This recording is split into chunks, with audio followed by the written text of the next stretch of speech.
No, like when I was younger, I was motivated by money, by achieving really big goals, and by creating a really great life for myself. And today the motivations, look, they're pretty similar. Um, I'm probably not as motivated by money. I think now because I'm a bit older, I'm a bit more mature. It's been almost 10 years since the fire. I'm a mum, I've got 2 little boys.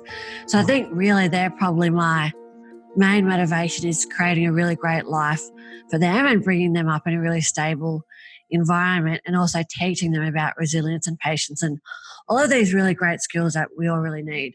So I think now that would be my biggest motivator. But I want to temper that by saying, you know,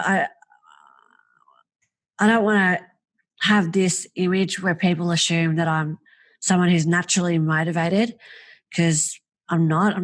Some mornings I wake up, I'm tired, I'm stressed, I might be cranky. So for me, I just focus on being consistent, and I just ask myself, like, what's one small step I could take today that's going to progress me on my goals? And that's really it.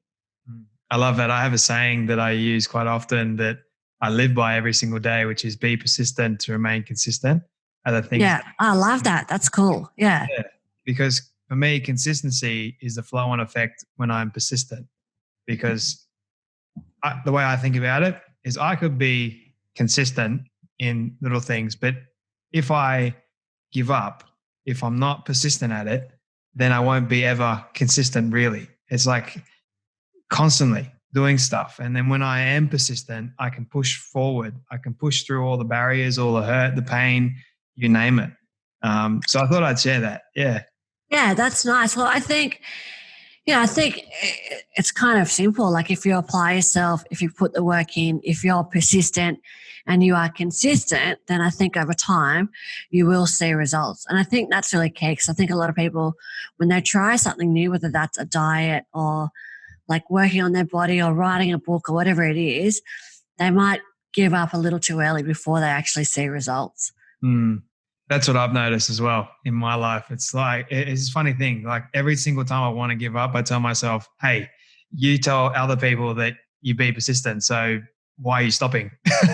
It's almost like that a person that keeps on digging, the 2 people that keep on digging for the diamond, one person gives up, but the one person that is actually persistent ends up reaching the diamond, like he doesn't give up. And it's like that moment of realization when you have achieved something great in your life, or what people perceive as great, is relative to that person. But if you have achieved greatness, for you, like that is the ultimate level of satisfaction when you do achieve it. That's what I've experienced. I don't know about you, Turia. You've experienced the same thing. Yeah, I mean, like, I guess, in the early days of being in hospital, I couldn't walk, I couldn't talk, I couldn't wipe my ass. And so it was very hard to feel like the athletic young woman who was competing in an ultra marathon. And I think what I did is I set goals for myself. And one of the goals I wanted to do was an Ironman. I don't know if you know what an Ironman is, Jay, but it's like the epitome of endurance events. It's a triathlon. Crazy. And I think that was really good too, because instead of me ruminating on what had happened to me and obsessing about what had happened to me, I was able to put my energy and my time and my focus and my commitment into achieving this really epic goal for myself. So I think that's another thing too, like being able to change our focus. And, when we're feeling down or when we're feeling sad, it's really easy to get stuck in our heads.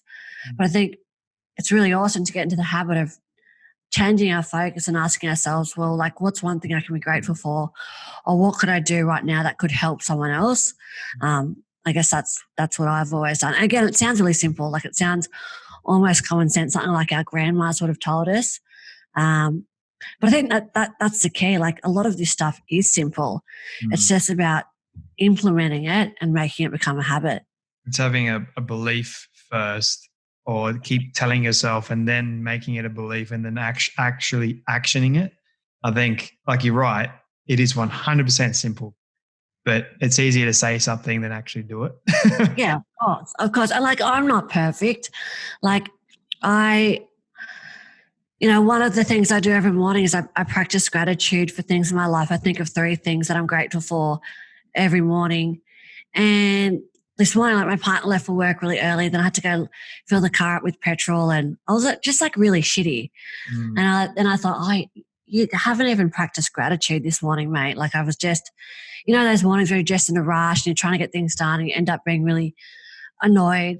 Yeah. And then like as soon as I started thinking about what I was grateful for, and mainly for me, it's my beautiful sons and, this really awesome town where I live, straight away I felt better. I felt better about my day ahead and I felt more in control as well. So yeah, I'm not a saint and I'm not perfect at this stuff either, but I do make a genuine effort to try and do this stuff because I know it makes me feel happier, makes me feel in more control, and it just makes me feel good about myself and my life in general. And I guess they're all the themes I talk about in my new book, Happy.